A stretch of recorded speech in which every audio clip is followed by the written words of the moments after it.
जय श्री कृष्ण। आज मैं आप सभी को निर्जला एकादशी की पावन व्रत कथा सुनाऊंगी। जो भी श्रद्धा भक्ति से इस व्रत को करता है उसे सभी एकादशियों का फल प्राप्त होता है। यह कथा स्वयं वेद व्यास जी ने भीमसेन को सुनाई थी। श्री भीमसेन बोले कि हे पितामह, भ्राता युधिष्ठिर, माता कुंती, द्रौपदी, अर्जुन, नकुल और सहदेव आदि एकादशी के दिन व्रत करते हैं और मुझसे एकादशी के दिन अन्न खाने को मना करते हैं। मैं उनसे कहता हूँ कि मैं भक्ति पूर्वक भगवान की पूजा कर सकता हूँ और दान दे सकता हूँ, परंतु मैं एकादशी के दिन भूखा नहीं रह सकता। इस पर व्यास जी बोले, हे भीमसेन, यदि तुम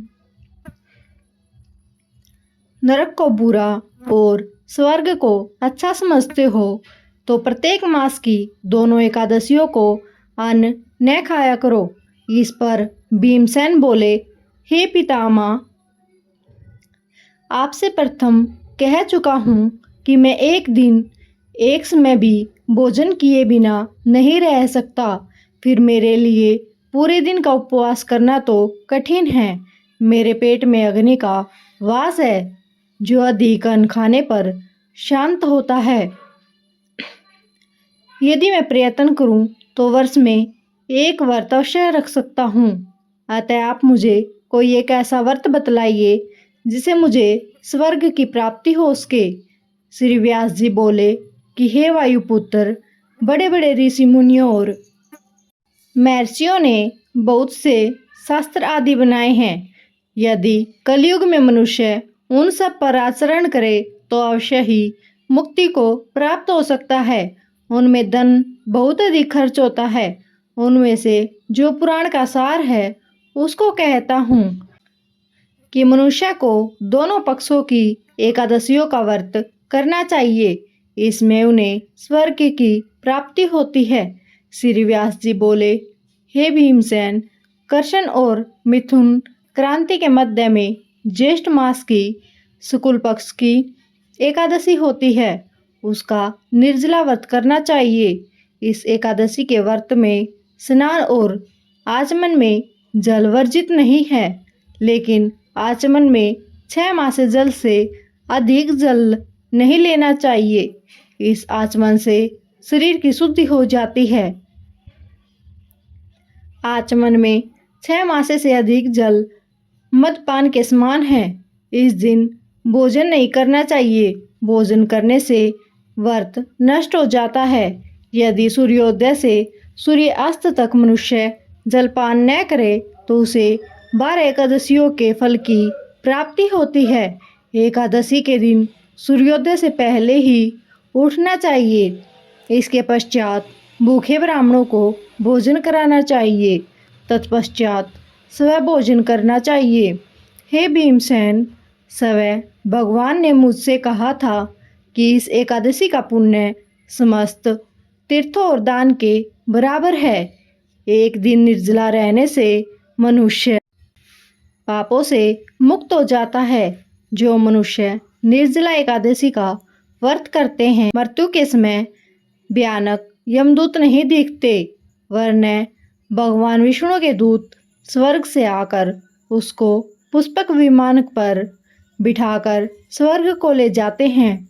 संसार में सबसे श्रेष्ठ निर्जला एकादशी का व्रत है। अतः यत्न पूर्वक इस एकादशी का निर्जल व्रत करते रहना चाहिए। इस दिन ओम नमो भगवते वासुदेवाय इस मंत्र का उच्चारण करते रहना चाहिए। इस दिन गोदान करना चाहिए। इस एकादशी को भीमसेन या पांडव एकादशी भी कहते हैं। निर्जला एकादश व्रत करने से पहले भगवान की पूजा करनी चाहिए और उसे विनय करनी चाहिए कि हे भगवान, आज मैं निर्जला एकादशी का व्रत कर रहा हूँ। इसके दूसरे दिन भोजन करूँगा। मैं इस व्रत को श्रद्धापूर्वक करूँगा, उससे मेरे सब पाप नष्ट हो जाएं। इस दिन एक बड़े वस्त्र से ढककर स्वर्ण सहित दान करना चाहिए। जो मनुष्य इस व्रत के अंतराल में स्नान तप आदि करते हैं उनको करोड़ों फल स्वर्ण दान का फल मिलता है। जो मनुष्य इस दिन यज्ञ होम आदि करते हैं उनका फल वर्णन ही नहीं हो सकता। इस निर्जला एकादशी के व्रत से मनुष्य को विष्णु लोक हो जाता है। जो मनुष्य इस दिन अन्न खाते हैं उनको चांडाल समझना चाहिए। वे अंत में नरक में जाते हैं। ब्रह्म हत्यारे, मद्यपान करने वाले, चोरी करने वाले, गुरु से द्वेष करने वाले, असत्य बोलने वाले इस व्रत को करने से स्वर्ग को जाते हैं। हे कुंती, जो पुरुष या स्त्री इस व्रत को श्रद्धापूर्वक करते हैं उनके निम्नलिखित कर्तव्य हैं। उन्हें सर्वप्रथम भगवान विष्णु की पूजा करनी चाहिए, तत्पश्चात गोदान करना चाहिए। इस दिन ब्राह्मणों को दक्षिणा, मिष्ठान आदि देना चाहिए। निर्जला के दिन अन्न, वस्त्र, छत्र, उपाहन आदि का दान करना चाहिए। जो मनुष्य इस कथा को प्रेम पूर्वक सुनते व पढ़ाते हैं उनको स्वर्ग की प्राप्ति होती है। आपको यह कथा कैसी लगी कमेंट में ज़रूर बताएं।